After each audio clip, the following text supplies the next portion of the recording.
साथ संगत साथ संगत।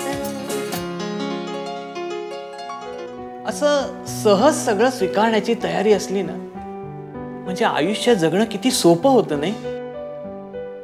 हा तुम्ही मला टॉन्ट मारताय, कळतंय मला. मी सुद्धा सगळं अगदी सहज स्वीकारलंय म्हणून मी जगू शकतो. मालूला विचारा, तिची सून याच पिढीतली ना, पण तिचे विचार माझ्यापेक्षा देखील प्रगत आहेत ना. भाऊ तुम्ही शांतपणे सांगा, अनु काय म्हणाली तुम्हाला? तिला सुद्धा माझ्याप्रमाणेच कुणाल आणि रायमाचं भविष्य अंधकारमय दिसतंय. इसीलिए कहती हूँ रायमा, जो गलतियां मुझसे हुई है प्लीज तू उन्हें मत दोहरा. काल जेव्हा तू कुणाल पर टूट पड़ी ना, तो एक सेकंड के लिए मुझे ऐसा लगा मुझे अब डर नहीं लगता. ती मुलगी आली की तिला द्या. पंडितांच्या घरची पद्धत आहे. पंडितांच्या घरची पद्धत पंडितांनी राखावी. तुम्ही एका चांगल्या सुशिक्षित कुटुंबात जन्म घेतलात, सुरक्षित राहिलात, याचा अर्थ तुम्ही कोणालाही कसंही दुखावू शकता असा होतो. या रविवारी रायमा लाटकर या मुलीचे ही घर वाट बघणार आहे. ती आली तर तिचं स्वागत करणार आहे, आणि जर ती आली नाही तर ती का आली नाही या गोष्टीची चौकशी करणार.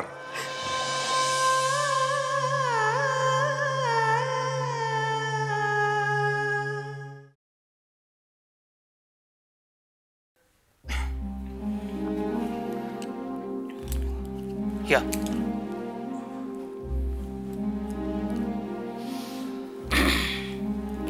बसा. सगळ्यात आधी मला तुमचं कौतुक आणि अभिनंदन करावं असं वाटतं की तुम्हाला या आजारपणाविषयी, HIV विषयी मनात थोडीशी शंका निर्माण झाली आणि तुम्ही कुठलीही भीती न बाळगता डॉक्टरांकडे यायचं म्हणून माझ्याजवळ आलात आणि माझ्याजवळ तुमची शंका व्यक्त केलीत. आपण बघूयात, टेस्ट करून बघूयात. मला सांगा नेमकं अजून काय झालं होतं? पण डॉक्टर साहेब, फक्त मॅच खेळताना आम्ही सर्व मित्रांनी मिळून एकाच सुईने एकदा ड्रग्ज घेतली. हो हो. आणि दुसरं तुम्ही म्हणाला होतात की रेड लाईट एरियात तुम्ही एकदा जाऊन आलात. हो, मित्रासोबत फक्त एकदाच. एकदा काय किंवा 100 वेळेस काय, अशा धोकादायक एरियामध्ये एकदा जाऊन सुद्धा जो काही धोका व्हायचा असेल तो होऊ शकतो. त्यामुळे आपण स्वतःच सतर्क राहिलेलं बरं. मी तुम्हाला टेस्ट करायला सांगतो. ह्या टेस्ट तुम्ही करून घ्या, डॉक्टरांकडे जाऊन रिपोर्ट्स आल्यानंतर माझ्याकडे घेऊन यात, आपण बघूयात. आणि टेस्ट करायला सांगतो म्हणजे लगेच HIV पॉझिटिव्ह असेलच अशी भीती बाळगण्याचं कारण नाही आहे. भीती मनातनं सगळी काढून टाका आणि सगळ्या शंका दूर करा. तुम्ही एकमेकांना स्पर्श केल्याने, एकमेकांचे कपडे वापरल्याने अजिबात हा आजार पसरत नाही. उलट अशा याच्याने एकमेकांबद्दल आपुलकीच निर्माण होते, हो की नाही? आपण आशा करूयात सगळं व्यवस्थित असेल. ठीक आहे, थँक्यू. आणि हो, एक गोष्ट अजून, मित्र निवडताना काळजीपूर्वक मित्र निवडा. आणि मित्र कसेही जरी असले आणि मित्रांनी काही जरी सांगितलं तरी आपण स्वतः काय करायचं याचा निर्णय स्वतःच्या सतसत विवेक बुद्धीचा उपयोग करूनच करायचा. ठीक आहे? या.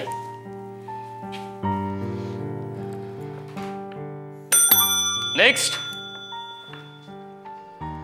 काय डॉक्टर, येऊ का? तांबे सर. या या या, बसा. थँक्यू. कसे आहात? बस मजेत. काय आज कसं काय येणं केलं? अरे सहज इथून जात होतो, म्हटलं चला तुमची भेट घेऊया. काय जावई बापू, सगळी जय्यत तयारी झाली आहे ना? माझ्याकडनं तर काय गुडघ्याला बाशिंग मानल्यासारखंच आहे. तुमच्या मुलीबद्दल सांगा. आमची मुलगी काय सध्या साडी नेसण्याचा सराव करतेय. त्याच्यात सराव कसला करायचा आहे? अरे म्हणजे काय, साडी गुंडाळणं आणि साडी नेसणं यात फरक असतो बरं. आणि हल्लीच्या मुली तर काय चक्क साडी घातली असं म्हणतात. तुम्ही तुमच्या मुलीबद्दल बोला. ती बिचारी काही बोलत नाही. सर, आधी हा गैरसमज मनातून दूर करा की रायमा बिचारी आहे. काय बिचारी नाही ती. आणि दुसरा गैरसमज तर तुम्हाला मान्यच असेल. कुठला? हेच की ती बोलत नाही म्हणून. किती बडबड बडबड करते ती. तुम्ही हसताय आज मी खुश आहे. बरं वाटलं. बरं वाटलं कोणीतरी हे जाहीरपणे मान्य तरी करतं. तर घरी काय किंवा जोशी काकांकडे काय, अनु आणि अरविंद पण तसं बोलत नाहीत, पण त्यांना जड जातं हे सगळं, एवढं नक्कीच. त्यात त्यांची चूक नाही. अरे परवा मी रायमा बरोबर देवेंद्र चिटणीसकडे गेलो होतो. तो पण रायमाला सरळ म्हणाला, मनात श्रद्धा जागी करून गा, मग तुझ्या गाण्यात फरक पडेल, पर्सनॅलिटीत फरक पडेल. बाप रे, आमच्या बाईसाहेबांना काहीच कळलं नसेल. हाच प्रश्न आहे डॉक्टर. अरे सगळ्या गोष्टी समजावून समजत नाही, शिकवून शिकता येत नाहीत आणि लादल्या म्हणून आत्मसात करता येत नाही. त्या स्वीकारण्याची स्वतःकडून तयारी असावी लागते. खरं ना? मग रायमाची तशी तयारी नाहीये का? हा प्रश्न तू विचारायची गरज नाही डॉक्टर, कारण तिची तशी तयारी नाही हे आपल्यालाही माहिती आहे. आणि त्यात नेमकं आलेलं हे सेलाचं आजारपण. रायमा पुन्हा मनाने त्याच वातावरणात खेचली गेली आहे. मी तिला म्हटलं, यातून बाहेर पड, स्वतःचा विचार कर. स्वतःचा विचार करायचा म्हणजे तिने काय सेलाकडे दुर्लक्ष करायचं? नाही, स्वतःकडे लक्ष द्यायचं. सर तुम्हाला नक्की काय म्हणायचंय? डॉक्टर, मला एवढंच सांगायचंय की जोशी साहेबांकडे प्रत्यक्ष जाण्यापूर्वी त्यांचं घर तिला तू बाहेरून दाखव. त्यामुळे काय होईल? तिच्या डोळ्यासमोर तिच्या रूमपेक्षा एक वेगळं दृश्य उभं राहील.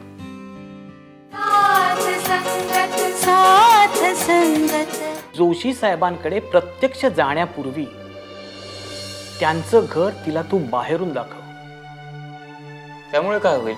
तिच्या डोळ्यासमोर तिच्या रूमपेक्षा एक वेगळं दृश्य उभं राहील. ह्या घरात आपल्याला जायचंय, या अंगणातून आपल्याला जायचंय, याची जाणीव जर तिला झाली ना, तर ती वेगळ्या दृष्टीने विचार करायला लागेल. आणि ती घाबरली तर? तुला वाटतंय ती घाबरेल? देवेंद्र चिटणीसकडे तरी ती नीट बसली होती. म्हणजे लोक बघतात तेव्हा ती कॉशियस होते, पण ते साहजिक आहे. सर तुम्ही केवढा विचार केलाय. अरे भाऊंसारखा कट्टर विरोधक सतत माझ्या बरोबर असतो ना, म्हणून माझ्याकडून तो विचार केला गेला. माझ्या बायकोलाही हे मान्य नाहीये, पण माझी सून मला म्हणाली, बाबा हे तुम्हाला पटतंय ना, मग तुम्ही कोणाचाही विचार करू नका. असं आपण म्हणतो अबे सर, पण कोणाचाही विचार न करता एकत्र राहणं किती कठीण असतं. मी माझ्या घरीच अनुभवतो ना. अहो सर, माझी आजी आणि मी सतत समोरासमोर आलो ना, तर एकमेकांकडे फक्त बघतो, संवाद नसतो. फक्त प्रश्न उत्तर असतात, आणि ती सुद्धा आम्हाला दोघांना माहीत असलेलीच. रायमाला भेटायला आजी येणार आहे ना? भेटायला नाही, पाहायला येणार नाही. हरकत नाही असं आपण म्हणायचं. एक मिनिट सर, कोणी आहेत पेशंट अजून? चला सर, मी तुम्हाला वाटेत सोडतो. हे काय लवकर निघालास? हां, आता पेशंट पण सगळे आटपलेत आणि जोशी काकांकडे जायचं आहे मला. अहो भाऊंची तब्येत बघून येतो. परवापासून त्यांना बारीक ताप येतोय. असं?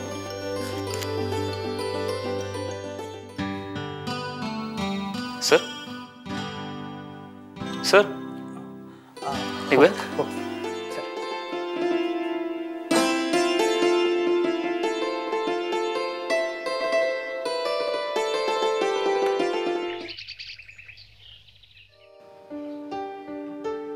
भाऊ, भाऊ, मालू,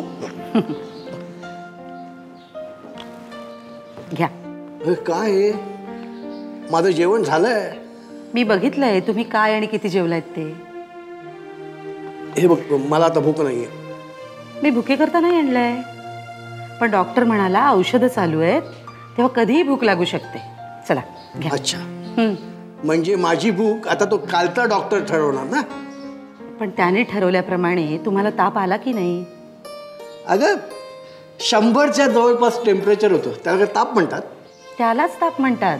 परवा तुमच्या पायावरची सूज बघूनच कुणाल म्हणाला होता थोडं टेम्परेचर येऊ शकतं. म्हणजे त्याचे अंदाज तेवढे खरे आणि आमचे अंदाज खोटे. हा, तुमचे सगळे अंदाज खोटेच ठरवत अशी आपण देवाजवळ प्रार्थना करूया. प्रार्थना? हो, प्रार्थना. अगं प्रार्थना हा काही उपाय नाही झाला. माझ्या दृष्टीने सगळ्यात खात्रीचा उपाय आहे आणि प्रभावी. ठीक आहे, ठीक आहे, मग बसा बसा, प्रार्थना करत बसा. हा, भाऊ, तुम्हाला यांनी काय सांगितलंय? मला काहीही सांगितलेलं नाहीये. तुम्हाला सुद्धा सांगितलंय तब्येत सुधारेपर्यंत नावडत्या विषयाबद्दल बोलायचं नाही, त्याचा विचार सुद्धा करायचा नाही. मग कशाला बोलतोय आपण? हा, म्हणून दोषा फिरकला नाही इकडे. अहो, हे आहेत कुठे घरात? अच्छा अच्छा अच्छा अच्छा, रायमा स्वागत समारंभाची तयारी करत असेल. काय काय बेत आखलेत? हे बघा, तुम्ही शांतपणे ऐकलं असतात ना तर मी सांगितलं असतं. म्हणजे तोंडाला पाणी सुटेल असा बेत आहे. पण काय करणार, यांना विचारल्याशिवाय मी धड काही सांगूही शकत नाही ना. मालू, तू सुद्धा मला चिडवतेस? तुम्हाला खरंच असं वाटतंय भाऊ? जाऊ दे, मी काही बोलतच नाही. शाब्बास, मी पण हेच म्हणणार होते. बरं, मग हे दूध मी गेल्यावर पिणार का मी थांबू त्याच्यासाठी? मी नंतर पिन. बरं. आणि मुलं कुठं आहेत? बघा, ज्याच्याकरता आले होते तेच राहून गेलं. भाऊ, मगाशी अनुच्या वडिलांचा फोन आला होता. अनुची बहीण आहे ना धाकटी, वंदू. तिचं काय झालं? मला वाटतं तिचं तिने जमवलंय. अगं पण ती शहाणी मुलगी होती ना. हो, पण म्हणजे 3 जण तिथे गेलेत. ते आल्यावर कळेल आता वंदू किती शहाणी आहे ती. देते दूध. दूध पितो आणि झोपतो. बरं.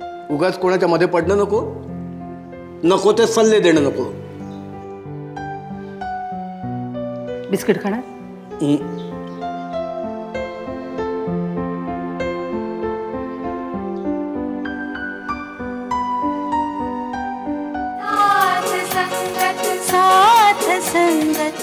अनु, काल काय झालं घरी? तू काही बोलली नाहीस? काही नाही गाई, ही आजकालची मुलं पण ना. अरू, हसायला काय झालं आता? अरे नाही तर काय, आता ही आजकालची मुलं, मग आपण कधीचे? तसं नाही रे, पण आपण आता सेटल झालोय, आपल्या आयुष्यात असं काही घडणार नाहीये. नाही, हे आता तू अगदी टोकाचं बोलतीस. अनु, हा परिसंवाद ना आपण मग ठेवूया. मला आधी सांग, काल तुझे वडील एवढे का चिडले होते? वंदूनी काय केलं असं? हाय, तिने तिचं जमवलंय. तिने तिचं जमवलंय? मग घरी पसंत नाहीये का? अक्का, असं काय करतेस? मुळात वंदू असं काही निर्णय घेईल हेच आईबाबांना पटत नाहीये. असा निर्णय म्हणजे? काय मालू, वंदूचा हा जो प्रियकर आहे तो तिच्या बाबाला फारसा पसंत नाहीये. 2 कारण आहेत त्याला. एक म्हणजे तो फारसा स्टेबल नाहीये, आणि दुसरं म्हणजे काय झालं बाबा, का गप्प बसलात? बोला ना तुम्ही. एक ना एक दिवस हे सगळ्यांना कळणारच आहे ना. अनु, हे बघ अनु, तू आधी शांत राहा. आणि यामध्ये इतकं चिडण्यासारखं काही नाहीये. हे बघ, ज्या अर्थी तिने स्वतःहून येऊन आपल्याला घरी सांगितलंय त्याचाच अर्थ तिने पूर्ण विचार करून निर्णय घेतला असणार ना. अरू, तिला जरा बाहेर घेऊन जा, आणि शक्यतोवर या विषयावरती काही बोलू नका. जमलं तुम्हाला तर या विषयाचा विचार पण करू नका. काय, वंदूनी फक्त आता तिचा निर्णय कळवलाय. मग ती काही उद्याच्या उद्या लग्न करत नाहीये. त्यांनी निर्णय आत्ता कळवला कारण तिच्या घरामध्ये तिच्या लग्नाची बोलणी सुरू झाली म्हणून. अनु, जा, शांतपणे पड जा. हा सगळा घोळ त्या कुणालने केलाय. आता त्या पोराने काय केलं? अगं त्यांनी जर का वंदूला पसंत केली असती तर वंदूला चान्सच मिळाला नसता ना असं काही करायला. बेटा, या विचाराने आता रायमाबद्दल किंतु बाळगू नकोस. रायमाची यात काही चूक नाहीये. मला पटतंय का सगळं, पण आई आजपर्यंत आम्हाला सगळ्यांना ठरल्याप्रमाणे सगळं पार पडायची सवय होती, सवय आहे. अगं आम्ही कॅरम खेळायला जरी बसलो ना तरी ठरलेल्या वेळी ठरलेली सोंगटी पडायची आणि ठरल्या वेळी गेम संपायचं. पण आता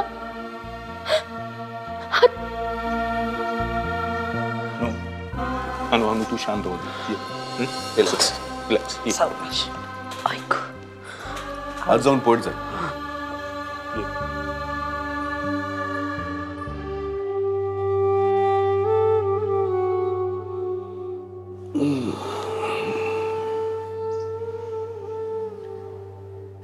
पोरीने फारच मनाला लावून घेतलंय. त्याचं कारण मला आत्ता कळलं. साहजिक आहे, अशा प्रकारच्या धक्क्याची त्याला सवय नाही. असा धक्का म्हणजे वंदूनी कसला मुलगा निवडलाय? अगं, ह्या बंधूचा जो प्रियकर आहे ना, तो म्हणजे त्याचे वडील कोण आहेत हे एक्झॅक्टली माहिती नाही. म्हणजे तो वडिलांचं नाव लावत नाही. आता हे काय भलतंच? त्याची आई मिस शेजवळ असं नाव लावते. आणि मुलगा काय करतो? आणि त्याची आई मिस शेजवळ हे नाव लावते, एवढी एक गोष्ट पुरेशी ना गोंधळ व्हायला. मग मुलगा काय करतो हा प्रश्न कधी कशाला पडेल कोणाला? पण आपली अनु सावरेल ना? नक्की सावरेल. शहाणी आहे मुलगी. एवढं सगळं होऊन सुद्धा ती मला म्हणाली की मी इथे नाही थांबत, तुमच्या बरोबर येते. एकदा हा रविवारचा कार्यक्रम होऊन जाऊ दे, मग बघू काय ते. बरं, तुम्ही बसा, मी अनुला दूध देऊन येते. तर राहू दे दोघांना एकत्र.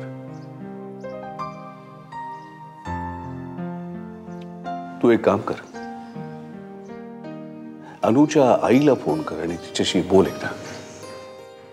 हो, करते. तुम्ही चहा घेणार?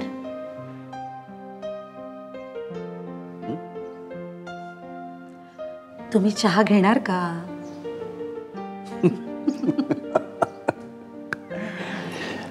आण. आणते.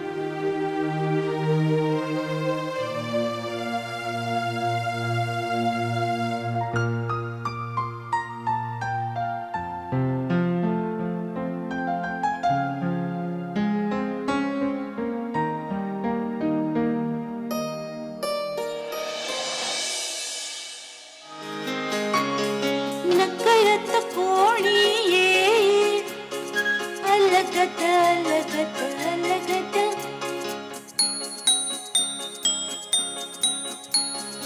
मन मग होई जणू टिप कागद टिप कागद टिप कागद. दिवस निशेच्या घोर